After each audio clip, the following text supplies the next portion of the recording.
प्रदेश के आगामी विधानसभा और लोकसभा चुनाव के लिए बीजेपी अब प्रदेश के किसी नेता को कमान नहीं सौंपी जाएगी, बल्कि प्रधानमंत्री मोदी के चेहरे पर ही राजस्थान में पार्टी चुनाव लड़ेगी। साथ ही राजस्थान में पार्टी की चुनावी गतिविधियों को सीधे प्रधानमंत्री मोदी ही तय करेंगे।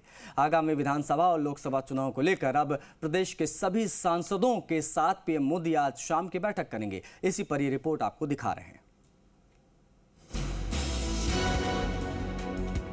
कर्नाटक में मिली चुनावी हार और कांग्रेस के साथ ही विपक्षी गठबंधन के तीखे होते तेवरों के बीच अब भाजपा ने भी अपनी रणनीति में अहम बदलाव किया है। पार्टी के शीर्ष 4 नेता ही अब आगामी राज्यों में होने वाले विधानसभा चुनाव की कमान संभालेंगे। कौन कहां संभालेगा कमान? पीएम नरेंद्र मोदी राजस्थान में संभाल रहे चुनाव की कमान, अमित शाह संभाल रहे मध्य प्रदेश में चुनावी कमान, राष्ट्रीय अध्यक्ष जेपी नड्डा को छत्तीसगढ़ की चुनावी कमान, संगठन महामंत्री बीएल संतोष के हाथ तेलंगाना की कमान।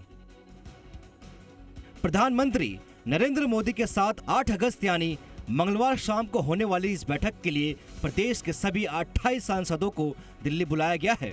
इसमें 24 सांसद लोकसभा और 4 राज्यसभा के हैं। इस बैठक में राजस्थान से जुड़े 4 केंद्रीय मंत्री अर्जुन राम मेघवाल, भूपेंद्र यादव, गजेंद्र सिंह शेखावत, कैलाश चौधरी भी शामिल होंगे।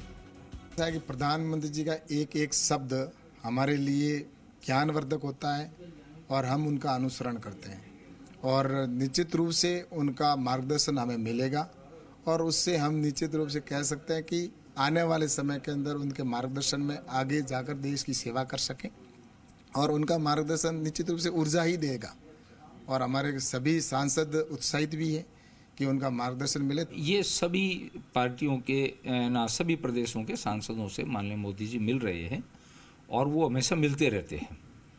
वो पहले ऐसे इस प्रकार के प्रधानमंत्री हैं कि जो अपने सांसदों से समय समय पर मिलते हैं, उनसे चर्चा करते हैं, बातचीत करते हैं, उन फीडबैक भी लेते हैं और हम कैसे देश का विकास कर सकते हैं, क्षेत्र का विकास कर सकते हैं, इस बारे में वो चर्चा करते हैं। हमारे साथ भी 8 तारीख को माननीय प्रधानमंत्री जी ने हमें बुलाया है। हम उनके साथ बैठेंगे, उनका मार्गदर्शन लेंगे और उनके मार्गदर्शन में क्षेत्र में और देश में विकास करने का प्रयास करेंगे। इस बैठक में कई अहम मुद्दों को लेकर चर्चा की जाएगी। खास फोकस राजस्थान पर रहने वाला है। क्या है मीटिंग का एजेंडा? राजस्थान में राजनीतिक संभावनाएं क्या क्या हैं? राजस्थान को लेकर क्या रहेंगी राजनीतिक घोषणाएं? गहलोत सरकार किन बिंदुओं पर कमजोर? कांग्रेस को घेरने के लिए तय होंगे वैचारिक मौखिक राजनीतिक बिंदु। पीएम मोदी और केंद्र सरकार की 9 साल की उपलब्धियों की जनता तक पहुंच, सांसदों की उनके क्षेत्र में हासिल की गई उपलब्धियों का फीडबैक। ये पहली बार होगा जब प्रधानमंत्री नरेंद्र मोदी देश की किसी राज्य के चुनाव की कमान सीधे अपने हाथ में रखेंगे। आगामी चुनाव के साथ ही संगठन और जमीनी स्तर पर पार्टी के फीडबैक को लेकर इस बैठक को बहुत महत्वपूर्ण माना जा रहा है। इसी बैठक में सभी सांसदों के चुनाव क्षेत्र में आने वाली विधानसभा सीटों के बारे में बात की जाएगी। सांसदों की इस बैठक के बाद अगस्त के अंतिम सप्ताह में राजस्थान के विधायकों की बैठक भी दिल्ली में होगी। निजाम कंटालिया, जी मीडिया, दिल्ली।